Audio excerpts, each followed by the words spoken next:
किसी भी पारितंत्र में विभिन्न पोषण स्तरों पर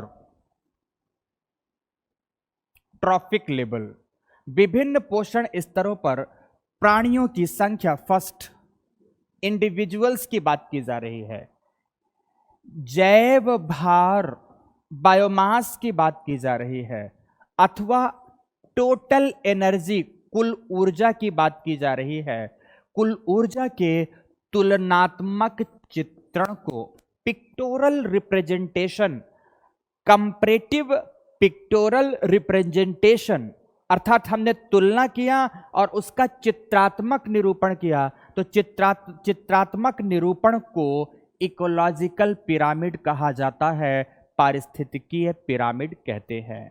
समझ में आई मेरी बात मित्रों कि पारितंत्र के, किसी पारितंत्र को आप ले लो, उस पारितंत्र के विभिन्न पोषण स्तर में जीवों की संख्या कितनी पाई जाती है, जीवों का जैव द्रव्यमान कितना है, जीवों में ऊर्जा की उपस्थिति कितनी है, इसका जब हमने तुलनात्मक निरूपण किया, तुलनात्मक पिक्टोरल रिप्रेजेंटेशन किया, तो एक विशिष्ट संरचना उभर कर आती है। उस विशिष्ट संरचना को ही इकोलॉजिकल पिरामिड कहते हैं। पिरामिड ही हमने क्यों कहा, क्योंकि जो स्ट्रक्चर है, जो शेप है, वह पिरामिडल स्ट्रक्चर और शेप है, इसीलिए इसे इकोलॉजिकल पिरामिड कहा जाता है। मित्रों, आपको याद करना है कि यह प्रयास एल्टन महोदय द्वारा किया गया था। किसके द्वारा किया गया था? एल्टन महोदय द्वारा किया गया था। तो एल्टन महोदय द्वारा किए जाने के कारण ही इसे एल्टेनियन पिरामिड भी कहा जाता है। क्या कहा जाता है? यहां मैं लिख देता हूं, एल्टेनियन पिरामिड। याद करेंगे इस शब्द को, इन्हें क्या कहते हैं हम लोग? एल्टेनियन पिरामिड भी कहा जाता है। तो बात आगे आती है कि एल्टन महोदय ने आखिर पिरामिड्स को कितने वर्गों में बांटा था, कितने वर्गों में विभाजित किया था। तो एल्टन के अनुसार पारिस्थितिक पिरामिड 3 प्रकार के होते हैं। एल्टन महोदय के अनुसार संख्या के आधार पर, जैव भार के आधार पर, ऊर्जा के आधार पर पारिस्थितिक पिरामिड 3 प्रकार से होते हैं। इसीलिए हमने लिखा है this one is first pyramid of numbers, अर्थात संख्या pyramid. Number 2 pyramid of biomass, अर्थात जैव भार पिरामिड। तो नंबर 3 पिरामिड ऑफ एनर्जी, अर्थात ऊर्जा पिरामिड। कितने प्रकार के पिरामिड्स हो गए मित्रों? 3 प्रकार के पिरामिड्स हो गए। Pyramid of numbers, pyramid of biomass, pyramid of energy. 3 प्रकार के पिरामिड हमें प्राप्त होते हैं। इन तीनों को ही एल्टेनियन पिरामिड के नाम से जाना जाता है। मित्रों, अब हम एक एक करके प्रत्येक को अलग अलग वर्गों में रखते हुए इनके बारे में चर्चा प्रस्तुत करेंगे। देखो, चलो आओ यहां।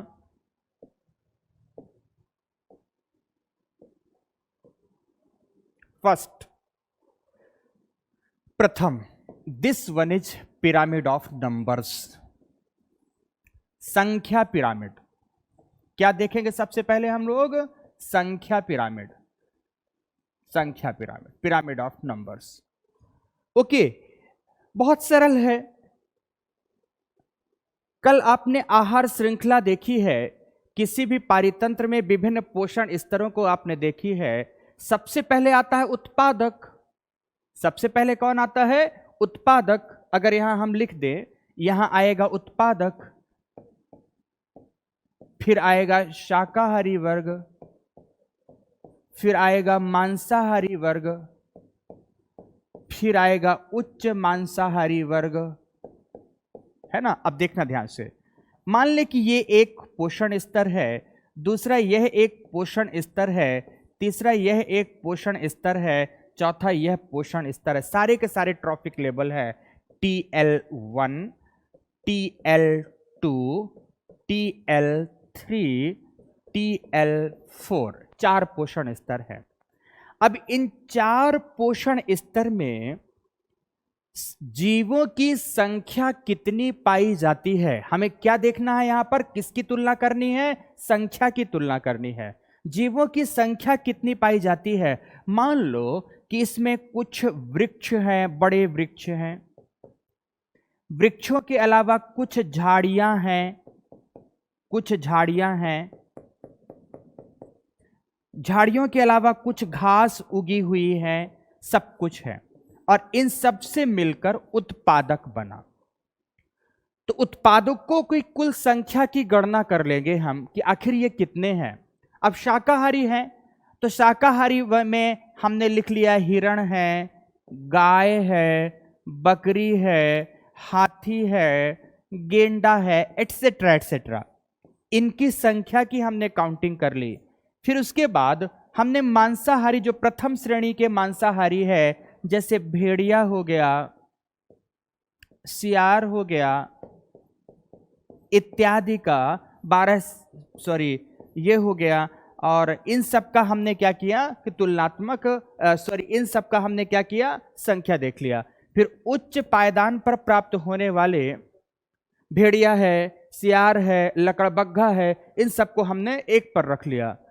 आगे देखो यहां ध्यान से, उच्च मांसाहारी वर्ग में हमने रख लिया बाघ को, शेर को, चीता को, इन सबको रख लिया। अब सबको रख लिया। अब देखो सब आ गए आपके पास, आपके सामने हैं। अब हमको क्या करनी, संख्या गिननी है सबकी। उत्पादकों में की संख्या कितनी है, प्राथमिक उपभोक्ता की संख्या कितनी है, द्वितीयक उपभोक्ता की संख्या कितनी है, तृतीयक उपभोक्ता की संख्या कितनी है। जब हमने संख्या गिन लिया तो अब इनकी तुलना करनी है, सबसे अधिक से सबसे कम की ओर, या सबसे कम से सबसे अधिक की ओर हमें तुलना करनी है। तो मित्रों, एक विशिष्ट तुलना प्राप्त होती है कि उत्पादकों की संख्या, मतलब नंबर ऑफ इंडिविजुअल्स, उत्पादकों की संख्या सबसे अधिक, उससे कम प्राथमिक उपभोक्ता की, उससे कम द्वितीयक उपभोक्ता की, उससे कम तृतीयक उपभोक्ता की, इस प्रकार से संख्या प्राप्त होती है। तो अगर संख्या कुछ ऐसी है मित्रों, तो इस संदर्भ में आप देखेंगे कि जो पिरामिड होगा सीधा होगा। पिरामिड के संदर्भ में भी आपको बता दूं, पिरामिड मित्रों 3 प्रकार से निर्मित होते हैं। पिरामिड भी कितने प्रकार के निर्मित होंगे, 3 प्रकार से निर्मित होंगे। कैसे? मान लो कि पिरामिड कुछ इस शेप का है, दिस वन, तो दिस वन इज सीधा पिरामिड, इसे कहते हैं अपराइट पिरामिड। क्या कहेंगे इसे? अपराइट पिरामिड कहेंगे, सीधा पिरामिड। इसमें आप देखेंगे क्रमिक रूप से उत्पादकों की संख्या अधिक, प्राथमिक उपभोक्ता की संख्या उससे कम, द्वितीयक उपभोक्ता की संख्या उससे कम, तृतीयक उपभोक्ता की संख्या उससे कम। अर्थात बेस में संख्या सर्वाधिक है, और जैसे जैसे हम उच्च पोषण स्तर की ओर जाते हैं संख्या घटती जाती है, तो पिरामिड का शेप अपराइट प्राप्त होता है, सीधा प्राप्त होता है। अगर पिरामिड ऐसा है कि बेस की संख्या कम है, कब होगा, सारी चीजें आप देखेंगे। बेस की संख्या कम है, जैसे जैसे आप ऊपर की ओर पोषण स्तर में जाते हैं तो संख्या अगर बढ़ती जा रही है तो ये उल्टा पिरामिड प्राप्त होगा। इसे इन्वर्टेड पिरामिड कहा जाता है। दिस वन इज उल्टा पिरामिड, उल्टा पिरामिड हो गया। अब पहला हो गया अपराइट पिरामिड, दूसरा हो गया इन्वर्टेड पिरामिड। तो तीसरे प्रकार का भी एक पिरामिड होता है, मिश्रित पिरामिड। उसी को एक और शब्द देते हैं तर्कनुमा पिरामिड। तीनों आकार पहले देख लो, तब फिर हम लोग एग्जाम्पल्स लेते हैं। एग्जाम्पल्स बहुत महत्वपूर्ण होगा। तर्कनुमा पिरामिड, इंग्लिश में इसे कहते हैं स्पाइंडल। स्पाइंडल, इसे क्या कहते हैं? इनवर्टेड। इसे क्या कहते हैं? अपराइट। अपराइट। 3 प्रकार के पिरामिड, अपराइट, इन्वर्टेड, स्पाइंडल। तो ये स्पाइंडल कैसे होगा मित्रों? शीर्ष सकरा, मध्य भाग चौड़ा, बॉटम फिर सकरा। देख रहे हो ठीक से? सीधा पिरामिड, उल्टा पिरामिड, मिक्स्ड पिरामिड, इसी को कहते हैं मिक्स्ड पिरामिड, मिश्रित पिरामिड, या तर्कनुमा पिरामिड, इंग्लिश में स्पाइंडल पिरामिड, जिसका मध्य भाग चौड़ा हो, शीर्ष एवं बॉटम, आधार एवं शीर्ष दोनों ही मित्रों संकीर्ण हो। इस प्रकार के पिरामिड को मिक्स्ड पिरामिड कहा जाता है। तो संख्या पिरामिड के संदर्भ में हमें देखना है कि किस दशा में कैसा पिरामिड निर्मित होगा। मित्रों बहुत ही ध्यान से सुनेंगे, प्रश्न पूछे जाते हैं इसलिए याद कर लेंगे। सबसे पहला एग्जाम्पल, घास भूमि का पिरामिड, ग्रास लैंड पिरामिड। पहले तो मैंने लंबा इसका क्या कर दिया है कि लेक्चर मैंने लिखा हुआ है, क्या लिखा है कि पारितंत्र के विभिन्न आहार स्तरों पर, आहार स्तर मतलब ट्रॉफिक लेवल मित्रों, पोषण स्तरों पर पाए जाने वाले जीवों की संख्या का तुलनात्मक चित्रण है। संख्या पिरामिड में इंडिविजुअल्स की तुलना कर रहे हैं, प्रत्येक स्तर पर कितने पाए जाते हैं। आगे लिखा है, तो आखिर तुलना से कैसा कैसा स्वरूप प्राप्त हुआ।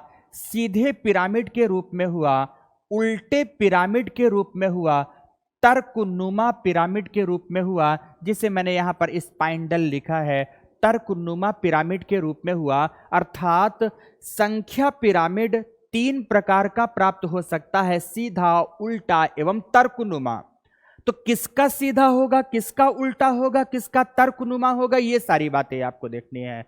तो सबसे पहले घास भूमि का पिरामिड है, ग्रासलैंड का पिरामिड है। ग्रासलैंड के पिरामिड के साथ आप वन के पिरामिड को भी जोड़ सकते हैं, फॉरेस्ट लैंड पिरामिड। मित्रों यह हमेशा ही क्या प्राप्त होते हैं, सीधे प्राप्त होते हैं। दो को एक साथ जोड़ेंगे। पहले यहां पर मैं दिखाने की कोशिश करता हूं, चित्र में देखेंगे। घास भूमि के पिरामिड को अगर आप बेस के रूप में देखें, बेस के रूप में सबसे पहले बेस देखें, तो यहां पर मैंने क्या दिखाया कि बड़े बड़े वृक्षों का वितान पाया जाता है, कैनेपी पाई जाती है। दिस वन इज ट्री, बड़े बड़े वृक्ष हैं, कई बड़े, मान लो सागौन का वन है, चंदन का वन है, साल का वन है, महोगनी का वन है, कुछ भी आप देखो। इसके साथ कुछ मात्रा में यहां झाड़ियां भी है, छोटी छोटी झाड़ियां पाई जाती हैं, तथा खूब सारी मात्रा में मित्रों घास उगी हुई है, घास उगी हुई है। जब हमने इनकी संख्या देखी तो उस पारितंत्र में, अर्थात घास भूमि पारितंत्र या वन पारितंत्र में, इनकी संख्या सर्वाधिक प्राप्त हुई। और इसकी तुलना हमने की मित्रों शाकाहारी वर्ग से। किससे हमने तुलना की इसकी संख्या की? शाकाहारी वर्ग से। तो शाकाहारियों की संख्या इनसे कम प्राप्त हुई। फिर हमने तुलना की इनसे मांसाहारी वर्ग की, तो मित्रों मांसाहारी वर्ग की संख्या इनसे कम प्राप्त हुई, साथ साथ बनाते चलेंगे। और इनसे तुलना हमने किया उच्च मांसाहारी की, तो उच्च मांसाहारी वर्ग की संख्या इनसे भी कम प्राप्त हुई। अर्थात निम्न पोषण स्तर से जब हम उच्च पोषण स्तर की ओर जाते हैं तो इंडिविजुअल्स की संख्या में कमी आती जाती है। और देखो उस कमी का चित्रात्मक तुलनात्मक निरूपण कैसा दिख रहा है।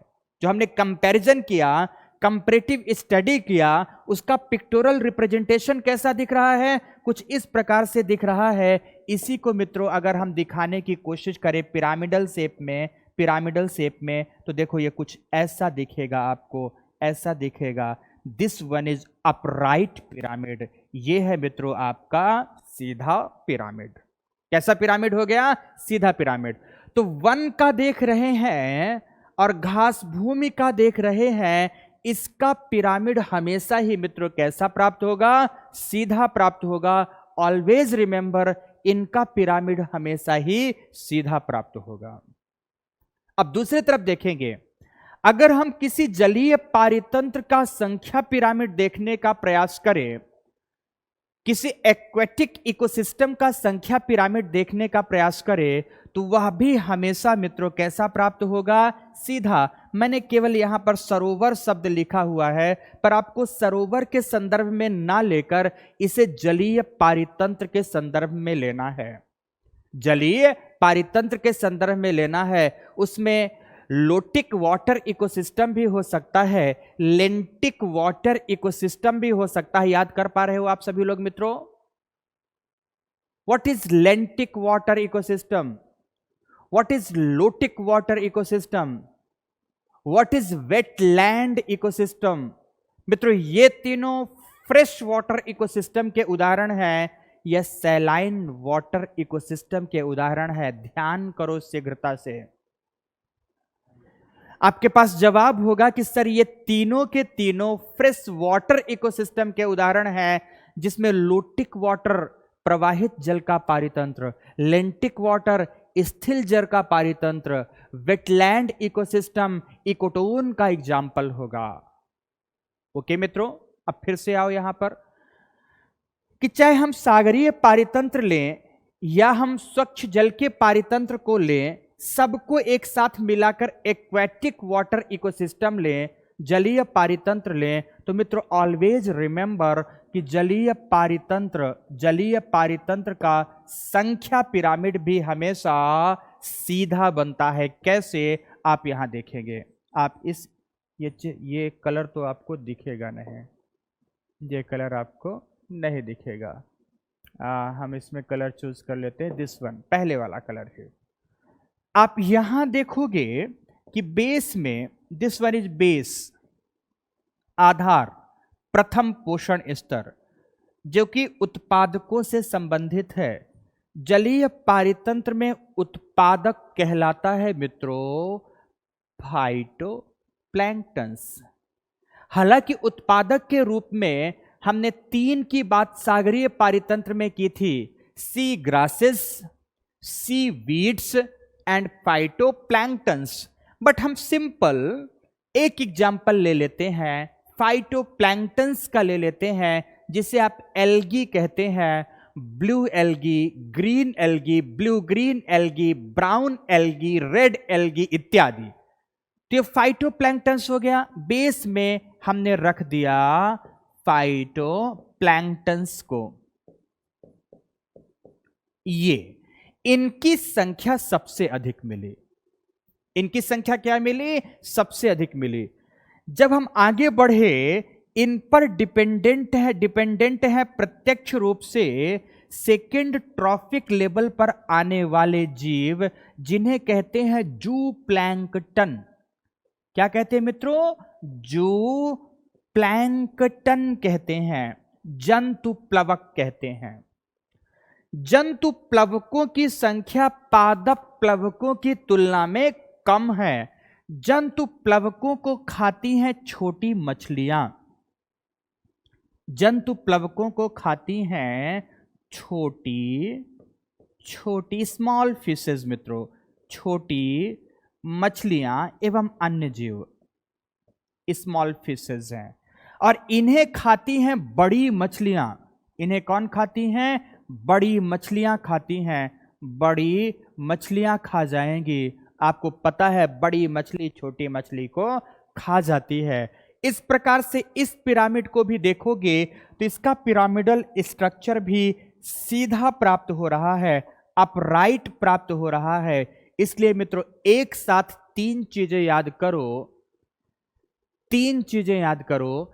स्थलीय पारितंत्र में वनों का पिरामिड, घास भूमि का पिरामिड, मरुभूमि की भी दशा ऐसी ही होगी, पर मरुभूमि में अपवाद चीजों के मिल सकते हैं। यहां से आइए, स्थलीय पारितंत्र में वन पिरामिड, घास भूमि पिरामिड तथा जलीय पारितंत्र का संख्या पिरामिड हमेशा ही कैसा प्राप्त होगा मित्रों? सीधा प्राप्त होगा। इस चित्र को आप साथ साथ बनाते चलेंगे कि यह पिरामिड हमेशा ही कैसा मिलता है? सीधा प्राप्त होता है। अब हमने 3 के बारे में पढ़ लिया। घास भूमि का पिरामिड हो गया, सरोवर का पिरामिड हो गया, वनों का पिरामिड हो गया।